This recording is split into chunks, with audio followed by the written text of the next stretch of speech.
Nirvana, what does it mean to me? Oh, Yeah, it's like a place where I can see my friends and play the sport that I love. So it feels like a proper family here. Ever since I was a kid, this was my team. It's who I followed, who I watched, and everything that it has made me what I am today. It's my second family and I feel safe when I'm playing here. Nirvana to me means family and community. It's been with me since a teenager and it's probably going to stay with me till I retire. So for me, community and family is the one. We are one club. Nirvana is for everybody. When you see players out there, mixed community, mixed background, all walks of life from every corner, that's Nirvana. That's what it is.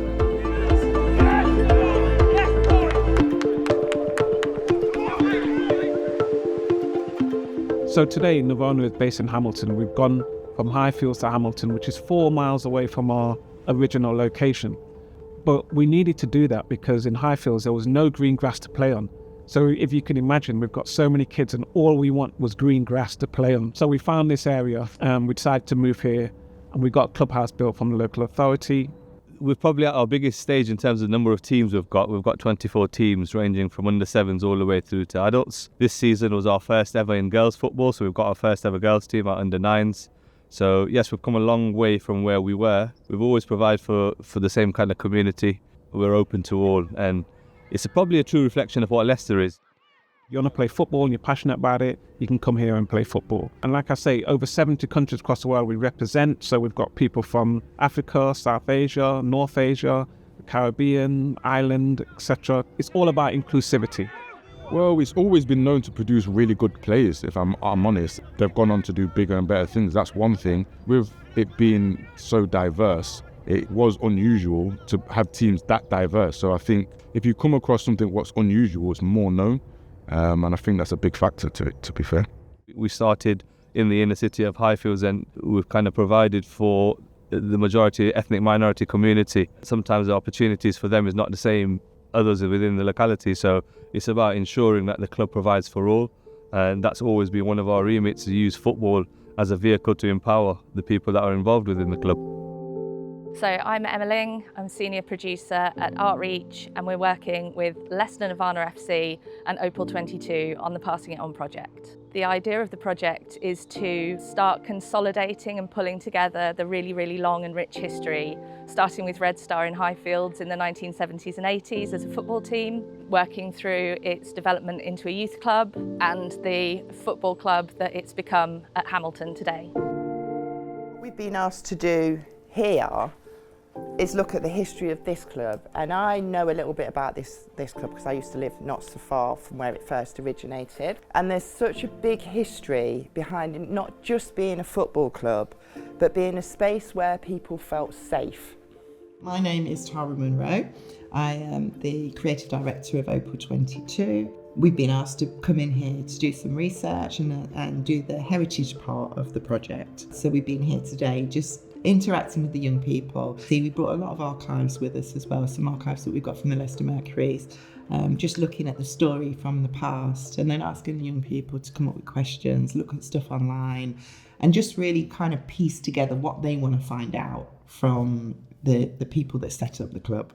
We're learning about the history of the club and how it came to what it is right now, and the past conflicts it's had with other clubs and the government as well. I've learned that obviously they can't stand racism. I agree with that 100%. I'm here to go forward, look deeper into the past, how it became how it is now. It feels good to know where our club started and why it's been made. I think, in my eyes, why it's important, because I'm calling something my home that I don't truly understand. That's basically why I want to look deeper into it. Today's been great and fascinating. They're just a fantastic group of kids. We've also had a look online to find out any up-to-date things that's been happening. And, a lot of the conversations have been really interesting. Without having to kind of navigate them into a space, they've come up with the conversation themselves, the questions. And the main basis of it, one, is to build the heritage side of it. And so we have an understanding, because there's not much paperwork behind Nirvana. But secondly, we're doing a podcast, so we want to get the young people to ask questions to the elders, the people that started the club. from a young person's perspective. So I think we've achieved it. I think they've enjoyed it, and I think we've had fun.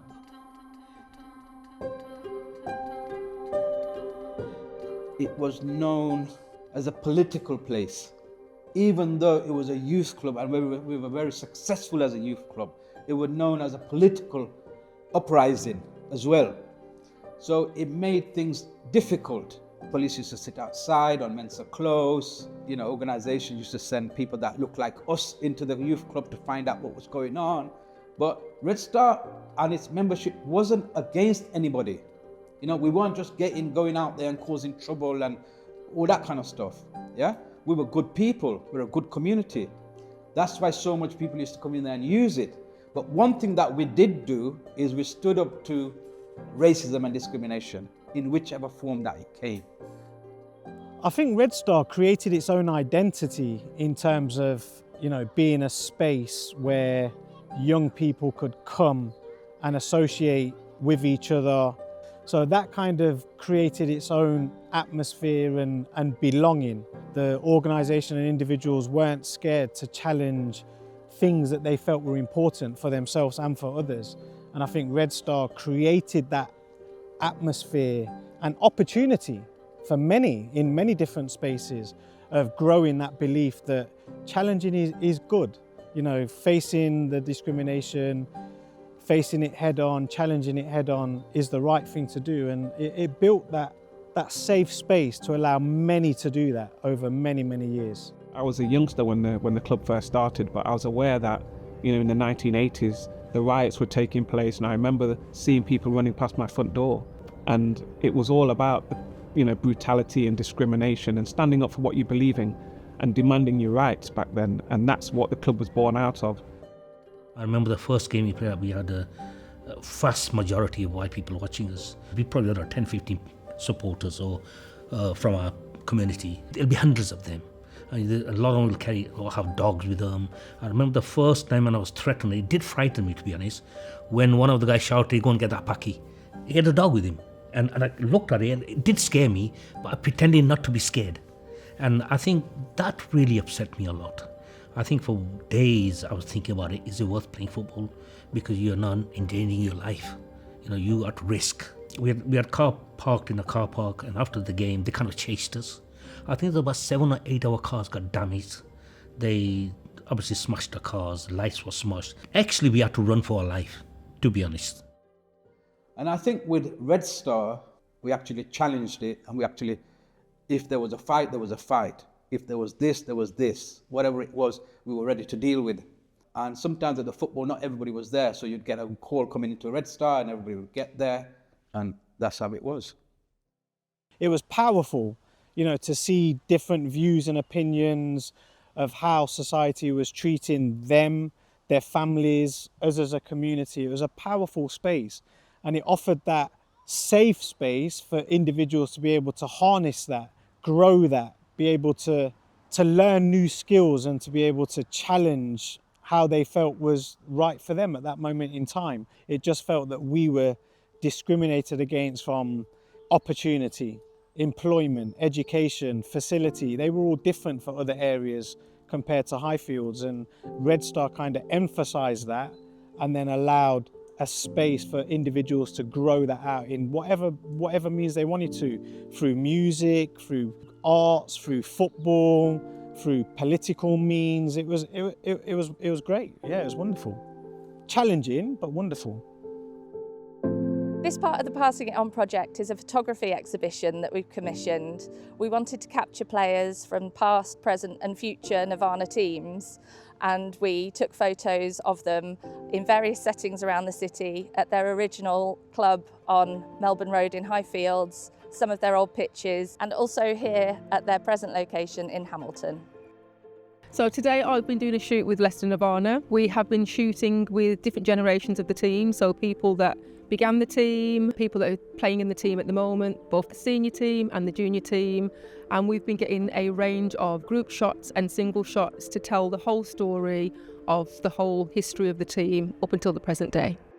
So seeing the elders back in the place that they used to, some of them used to actually go to school in the place where we shot. You could kind of see the banter between them just instantly back there as soon as they were all together. So it was really good. It was a really good vibe, and it was just lovely to kind of see them talking about all of those stories and about all of those experiences.